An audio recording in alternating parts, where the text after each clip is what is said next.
Signs that you're a new man have been right in front of me. I've just been ignoring them. Why? I hesitate to say I love you. Not because I don't,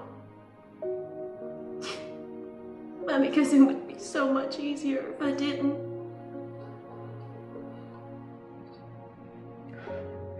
The hard truth is, I may never get out of this place. I can't expect you to sit around the rest of your life out there waiting for me. I can't even expect you to want to love me.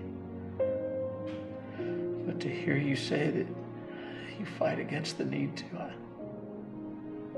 that's music to my ears.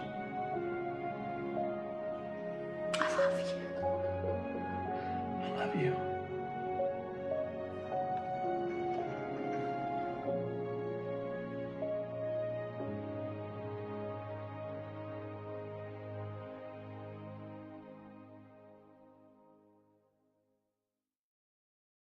You know, as far as, you talk about looking to the future and always trying to continue to build relationships and everything. You mentioned that you're part of a few websites or communities. What specifically, and this can lead into, a little bit of advice, like what do you recommend people to be a part of in this area specifically, and even nationwide if there are specific ones? Some of these, it helps to have experience, but I mean, it's almost a laundry list. You need an IMDb page.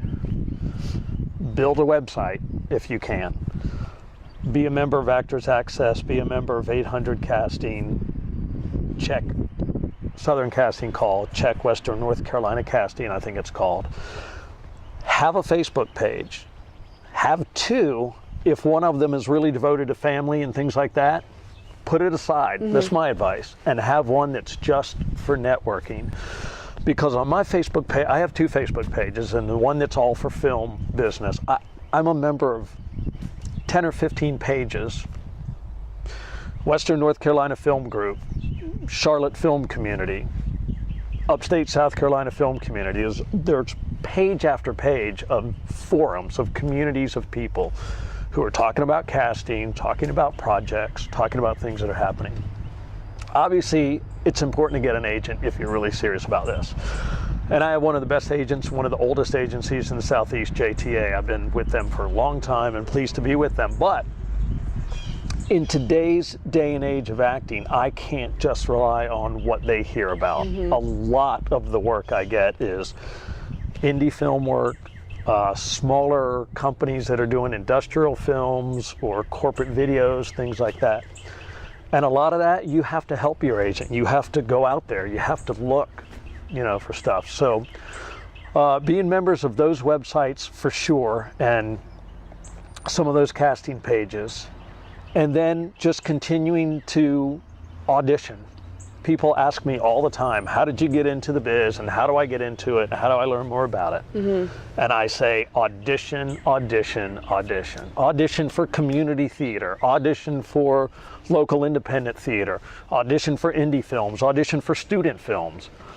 You can put together an amazing demo reel of just student films, because there are students who do some really great work and write good scripts. And as long as people get a chance to see what you do, if you can compile an online presence through your demo reels and your websites and all that, then you can get yourself out there to people. I work all over the Southeast, and part of that is because I can, my agent in Virginia talks to me about a project there. I can just send all my stuff in one click to these folks. So it's important to have that virtual office and have it with all the tools that you can manage and, just work.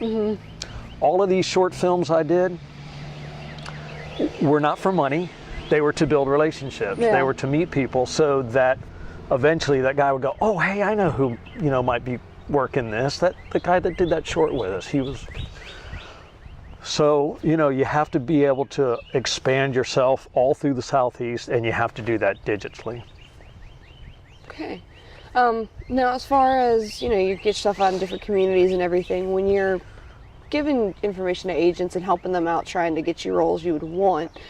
You personally, what type of roles do you love to do? And let's even talk about the ones that you didn't like, but definitely got something out of because it was a challenge, possibly. Yeah, you know, one of the challenges here is even as you're trying to progress in your career, even when, you know, I'm lucky enough to get auditions for all the major shows that are here, Homeland and Army Wives and all that, but they're not always great roles. Now, I'd be happy for the work, but, you know, being a CIA agent who says, bringing it up on the screen now, sir, and that's all you say in Homeland, I mean, that's only so satisfying. So I say work really hard to try to get those jobs because they're important jobs, but seek the work you love through the independent films and the shows. So the stuff that, I mean, the character that I've always loved to play, and I've been able to do it in different kinds of films and different kind of theater, is sort of the flawed hero guy, or a flawed person that still does good. The last couple of films I've worked on, my characters all had flaws, but in the end, they had good intentions. They were trying to do the right thing. They were trying to do something to resolve whatever the conflict in the film was. And those are a lot of fun. The film I'm doing now, Live Evil, the director said to me, I actually see your character as sort of the comic relief in this, you know, movie while all of this carnage is happening and all this. Well, I love that. That's fun.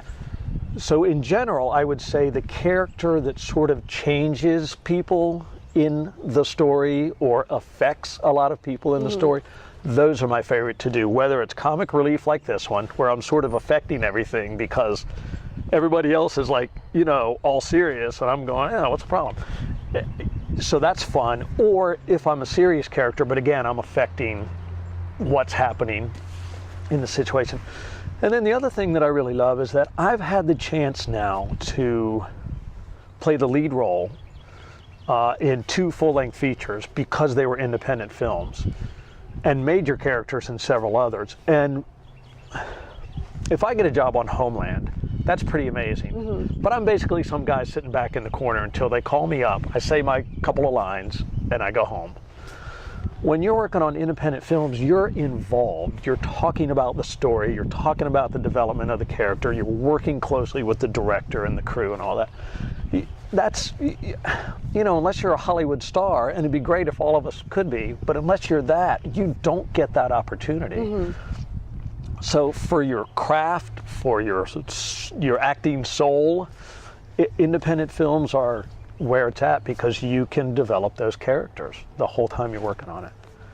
So, you know, a lot of different kinds of characters, but mostly one that just really affects the story in some pivotal way, whether it's comedy or drama. Okay. Yeah. Now you mentioned taking side jobs and doing everything like that. Do you have a, quote, side job that helps you maintain the acting? Well, again, I've been doing this a long time, and I will say proudly that I was so committed to this, I was willing to do anything I had to do to make sure that I stayed as available as I could, as flexible as I could. So having said that, I've done a lot of bad jobs, but I've also been working for the same radio station in Charlotte for 16 years. I did every holiday, I did every weekend, every time somebody got sick or went on vacation, I filled in.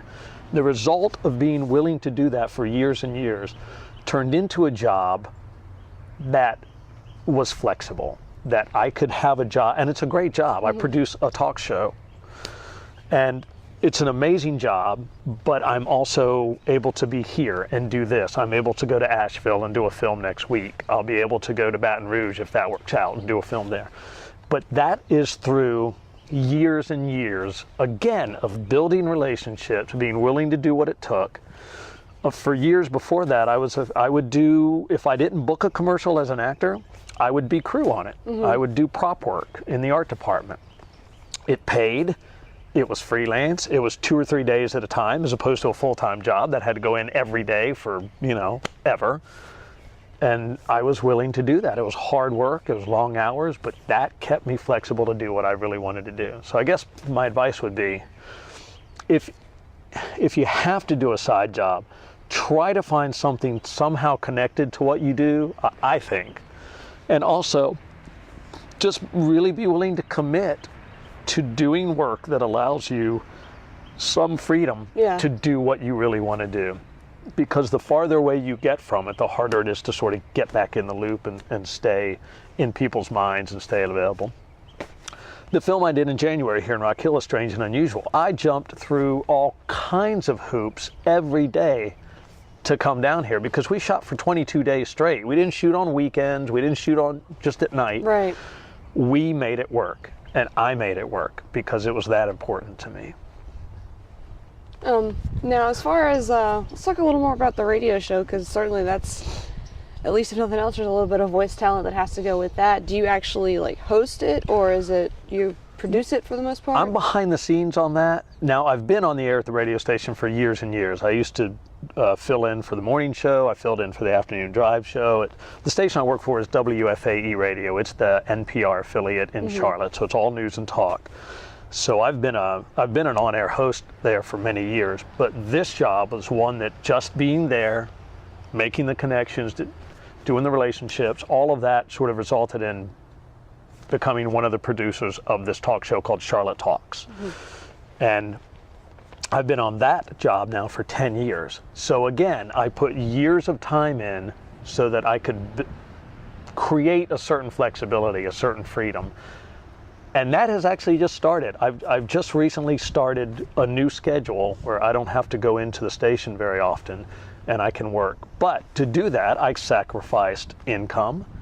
I sacrificed, some of the stability there because this was important to me. It was important enough to work something out with them so that I could do it. But it's a great show. It's an amazing job. And it really keeps me sort of in the know on current events and things that are happening in the area and in the region. Always a good thing. It is. It is.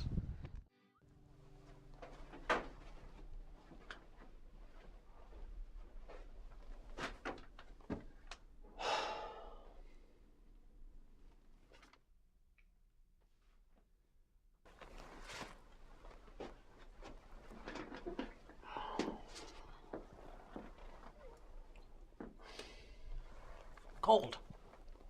Again. Could this day be any worse? Renee, come in my office. Coming.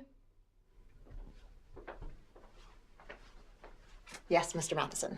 My coffee. Yes. It's cold. I'm sorry. What have I told you a million times? Nobody likes cold coffee. Your job, it's not really hard, okay? I want you to come in here periodically, put your hands on my mug, rub up and down feeling it. I'm being serious. If it's cold, take it to the microwave until it's hot. Get me? Yes, Mr. Matheson.